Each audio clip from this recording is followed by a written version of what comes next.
Hello everyone, Red Shock is with you, and today, we will see 4 real scary stories from Reddit. Like and subscribe to the channel, it motivates me to make videos even cooler and more interesting. Write in the comments to shoot more similar videos for me. Enjoy your viewing.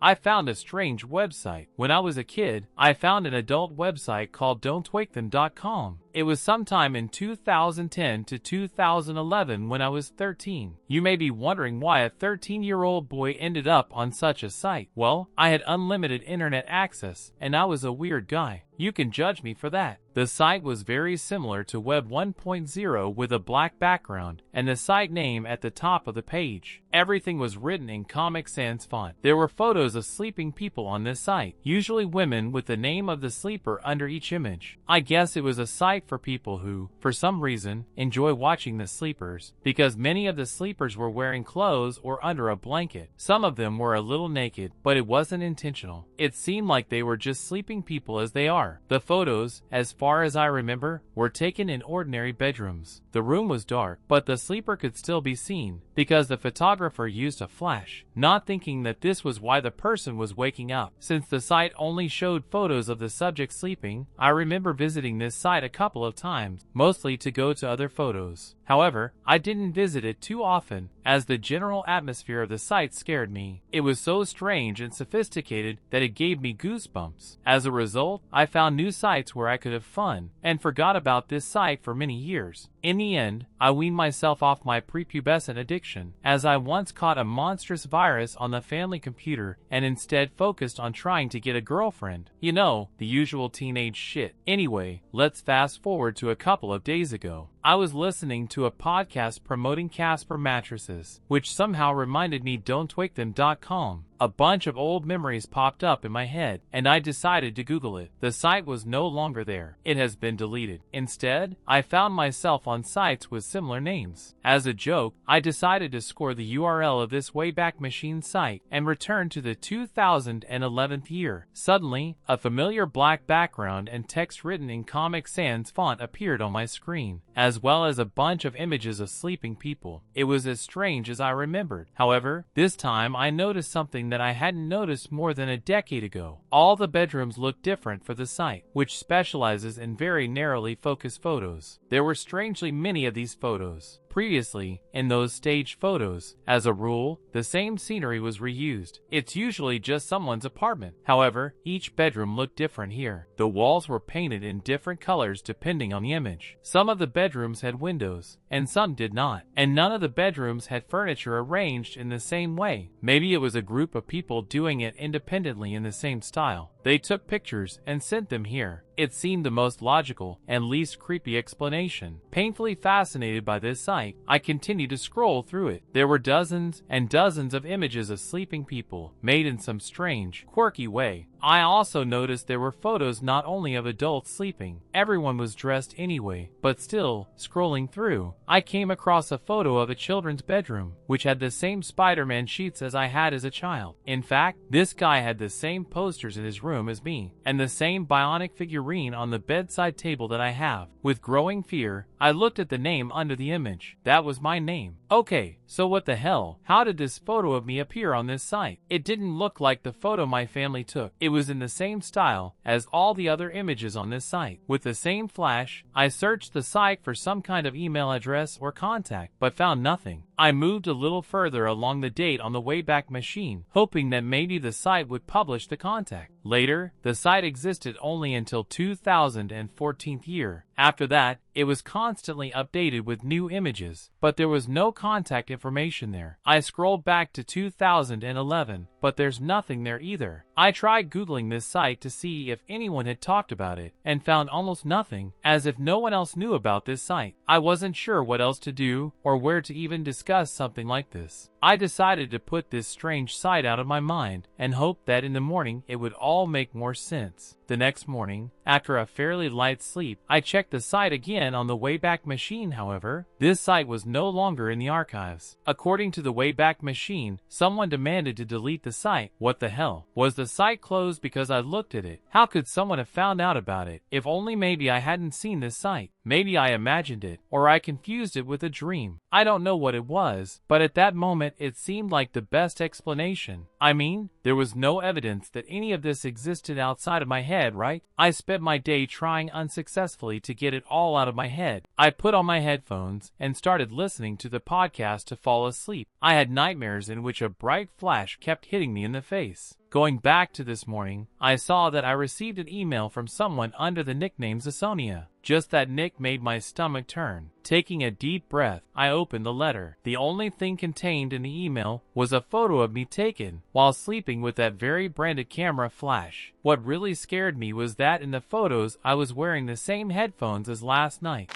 If something like this happens to you, contact your doctor immediately. I'm not going to tell you where we live. I'm not going to use our real names. All this really happened. If any of this seems familiar to you or is happening at the moment in your life, consult a doctor. Do not wait. People are already dying from this, but we are not informed about it. That's how it started for us. You haven't noticed how detached you've been the last couple of days, have you? I have no idea why. I feel good, a little depressed, but nothing more. My husband convinced me and the children that he would get better soon. I thought maybe it was because he was turning 40 soon. We had just returned from a trip with Disneyland, and in his opinion everything was great. After we returned home, he had a slight fever for a couple of days, and it took some time for his ears to stop being blocked after the plane. Otherwise, everything seemed normal. I felt guilty for having to tell him that he was being distant, but I had to. It was completely out of character for him. A week has passed. He complained that he felt like shit all the time, but had no idea why. He started sweating profusely. I made him go to the doctor, and they told him that he had a sinus infection, a lot of mucus in his sinuses, and excessive accumulation of mucus in his ears. He was given antibiotics and sent home. One night, he woke up in a cold sweat. He told me that his nails were burning as if there was something under them. I've never heard of this before. He took a couple of aspirin pills and tried to fall asleep again, but he couldn't. A few days passed, and he just stopped sleeping. His mood got worse. He was constantly flexing and unbending his fingers, constantly moving them. I started searching the internet to find out if anyone had ever had the same problem. Nothing. One night I woke up and he wasn't in bed. I found it in the kitchen. He was soaking his hands in the sink. The water was pouring out of the tap. The steam misted up the kitchen window. There was a box of salt on the counter next to him. "Oh, nothing. Go back to bed, baby. I'll be there soon," he said. "What's going on?" "Nothing." I went into the kitchen and realized that he was trying to hide from me what was in the sink. When I got closer, I saw that the water in the sink had a pink tinge. I turned around. There was a pair of pliers on the kitchen table. "Oh my God, George!" "I'm fine. Seriously, look at me. I'm fine. I feel much better. I know what it looks like." "He tore every nail off every finger." "It looks crazy." "I know. I've watched some videos on how to do it safely." "Are you crazy? How is it safe to do this?" There was just a voice in my head that was giving me answers. After it was over, I took a couple of pills. The pain went away. I don't have a fever. I feel great. I wanted him to see a doctor the next day, and he agreed. I should have insisted that I go with him, just to make sure he would go. But I didn't do it. He didn't go to the doctor. He later told me that something told him not to do it. He slept like a baby for 2 days. He even took time off from work. Apart from the bandages on all his fingers, he was himself again. I told him that I wanted him to see a therapist. I was worried. On the morning of the 3rd day, I found him in the garage. He was staring at the wall. He was talking. He seemed to be saying the words backwards. But no, the words he was saying were in English, but they were all distorted by something like verbal dyslexia. Fragments of words accidentally pushed together. That's the only way I can describe it. When I went over and shook him, he immediately broke out of this state, as if everything was fine. "I think it's just sleepwalking. I think I dreamed that I was talking," he joked, got dressed and went to work. He returned home 5 hours later. At work, he threatened to kill his colleague. He was fired. They didn't call the police because he agreed to leave on his own. He had no explanation. He was just as stunned and scared as I was. I don't even remember doing any of this. I hardly remember coming home, what was happening to me. "I don't know. We need to take you to someone." I was worried that he had a brain tumor. I made an appointment for him. The next morning, in the early evening, his temperature rose again. I asked my sister to pick up the children for the night. Leaving them, I ran to the store to get medicines. When I got home, I heard him crying. I opened the door and saw that the walls of the hallway were broken. The filling was torn out in several places. He was crying in our bedroom at the back of the house, and as I passed by, I saw that he had made shining holes in every wall. Pieces of the wall and insulation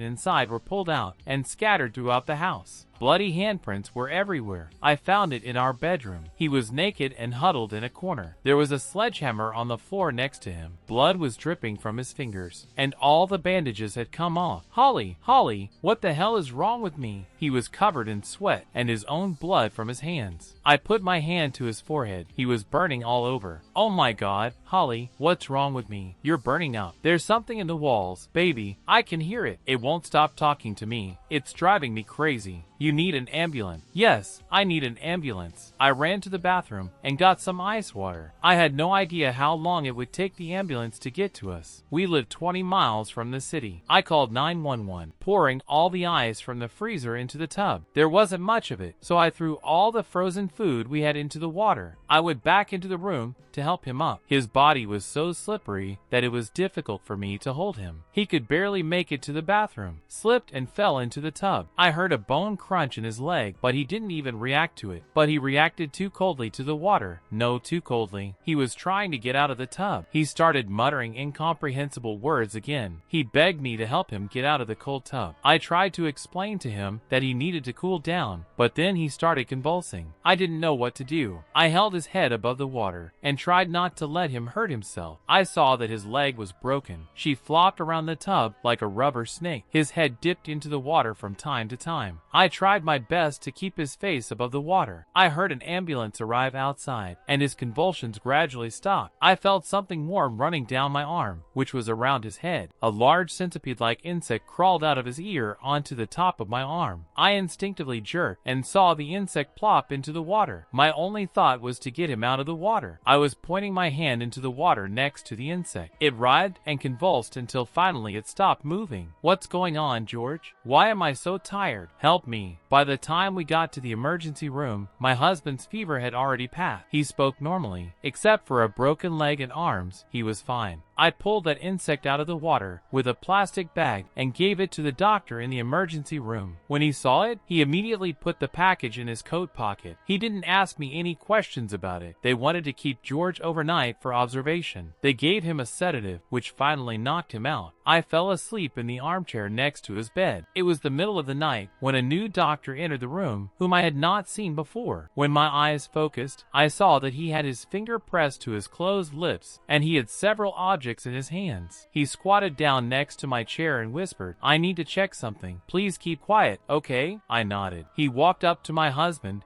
and turned his head to the right. He placed several metal tools, a small bottle of medical alcohol, and a small plastic container on the bedside table. And then he put a flashlight in my husband's ear. I saw him scratch the inside of George's ear with a metal tool. I heard a pop. He grabbed a long pair of tweezers and used them to pull out some kind of tumor from George's ear, a wet bag the size of a small grape. He put the tumor in a plastic cup, grabbed a bottle of medical alcohol, and came up to me. He squatted down, took one finger and pressed on the tumor until it burst. There were hundreds of tiny worms inside it. They were messing with each other. I looked at them while he whispered, "Your husband is a very lucky man. I'm glad you got here on time. It should be about to hatch." Usually, the swarm's uterus remains until this happens. The icy water must have driven her out of her warm nest. Babies feed on it. When they break free, they spread inside the host. It would drive your husband crazy, but not before the offspring would spread to you, your children, and the pets in your house. The doctor put a plastic cup on the floor and poured some medical alcohol into it. All the little worms shuddered and then slowly stopped moving. The doctor looked at me again. "What I'm going to tell you, I can't say out loud. There's too much money involved. Have you been to Florida, Alabama, or Mississippi lately? We recently returned from Disneyland a couple of weeks ago." "Well, that's all I'm saying. Your husband will be fine." Many doctors and researchers in the East have similar cases, and those who openly declare this lose their qualifications. Doctors treat this, but they never document it. They won't admit it, and I'm not going to. No one listens because they get paid for it. The people who created this are trying to figure out how to fix it, but they won't succeed. It will only get worse. When billionaires genetically modify insects and bring them into the wild, mutations arise not only from these insects, but from ordinary insects that feed on them. Those mutations, which in their opinion are now a myth, are beginning to spread. Stay away from those who behave the same way your husband behaved. He got up and left. It was written in the medical record that my husband's symptoms were related to a psychotic episode. I warned my family and friends, but I felt that this was not enough. That's why I wrote it, and I'm leaving it here. Try to stay safe.